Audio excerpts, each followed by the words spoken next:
حضرت عمر بن عبدالعزیز جو کہ اموی خاندان کے چشم و چراغ تھے، لیکن ان کا مزاج سب سے ہٹ کے تھا، انوکھا اور نرالا تھا۔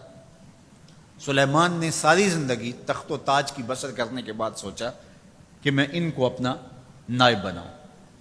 تو خیر، جب ان کا انتقال ہوا تو لوگ دمشق کی جامع مسجد میں جمع ہوئے اور وصیت نامہ پڑھا گیا۔ تو حضرت عمر بن عبدالعزیز کھڑے ہوئے، فرمایا لوگوں، نہ تو میری منشا تھی کہ مجھے خلیفہ بنایا جائے اور نہ مجھے اس بات کا علم تھا، یہ میری منشا اور آپ لوگوں کی مشاورت کے بغیر کیا گیا ہے، میں اس سے دستبردار ہوتا ہوں، آپ جس کو چاہیں اپنا خلیفہ مقرر کر لیں۔ تو لوگوں نے کہا آپ ہی ہمارے امیر ہیں، آپ ہی ہمارے خلیفہ ہیں۔ تو آپ نے فرمایا کہ جب تک اللہ کی اطاعت کرتا رہوں تب تک تمہارا خلیفہ رہوں گا۔ اور پھر آپ نے حکم نامہ جاری کیا کہ میری جتنی جائیداد ہے ساری بیت المال میں جمع کروائی جائے گی، اور جتنے بھی اموی شہزادے تھے ان کی جائیدادیں جو انہوں نے لوگوں کے ضبط کی ہوئی تھی سب کو بھاگ کے سرکار ضبط کرنے کا حکم نامہ جاری کیا۔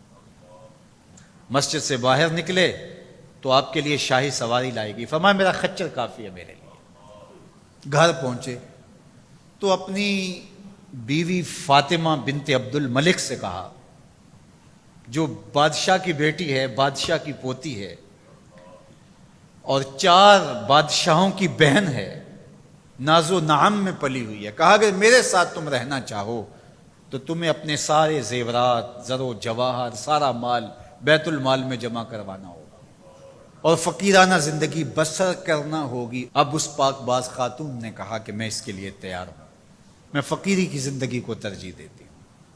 اب حضرت عمر رضی اللہ تعالیٰ عنہ نے صرف 2 سال 5 ماہ اور کچھ دن حکومت کی اور 3 بر اعظموں پر سلطنت اسلامیہ پھیلی ہوئی تھی، اور آپ روتے تھے کہ ان لوگوں کا حق بھی میرے اوپر بلا مطالبہ ہے جو دنیا کے کسی بھی خطے کے اوپر اس سلطنت کی حدود میں بستے ہیں۔ عید کا موقع آیا، عیدگاہ میں جب لوگ ایک دوسرے کو مل رہے تھے تو امیر المومنین کے بیٹوں کے کپڑے خستہ تھے، پرانے تھے، پیوند لگے ہوئے تھے۔ تو آپ نے اپنے بیٹوں سے کہا کہ تمہیں شرم تو آ رہی ہوگی کہ امیر المومنین کے بیٹے ہو کے تمہیں ڈھنگ کا لباس بھی دستیاب نہیں ہے۔ تو آپ کا ایک بیٹا عبد الملک بن عمر بن عبدالعزیز جو آپ کی زندگی میں انتقال کر گیا تھا، اس نے کہا ہمیں اس بات پہ فخر ہے کہ ہمارے باپ نے خیانت نہیں کی ہے، ہمارا باپ دیانتدار ہے۔ جب گھر آتے ہیں تو آپ کی بیٹیاں آپ کو عید مبارک کہتی ہیں، آپ سے ملتی ہیں، لیکن منہ پہ کپڑا دھرا ہوا ہے۔ تو حضرت عمر رضی اللہ تعالیٰ عنہ عمر بن عبدالعزیز بولتے ہیں کہ بیٹی آپ نے چہرے کے اوپر کپڑا کیوں رکھا ہوا ہے؟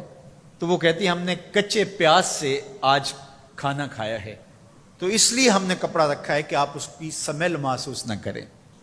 تو حضرت عمر بن عبدالعزیز رو پڑتے ہیں اور فرماتے ہیں کہ کس باپ کا جی نہیں چاہتا کہ میری اولاد آسودہ ہو، لیکن میں آخرت سے ڈرتا۔ حضرت عمر بن عبدالعزیز رضی اللہ تعالیٰ عنہ کے 2 سال 5 ماہ اور چند دنوں کے اندر ایسا عدل پھیلتا ہے کہ لوگ کہتے ہیں ہمیں لگتا تھا آسمان اور زمین کے درمیان ترازو گاڑ دیا گیا ہے، ہر شے پوری پوری تولی جا رہی ہے، اور اتنی خوشحالی آتی ہے، اتنی خوشحالی آتی ہے، لوگ زکوٰۃ کے پیسے لے کے نکلتے ہیں، کوئی زکوٰۃ لینے والا نہیں ملتا۔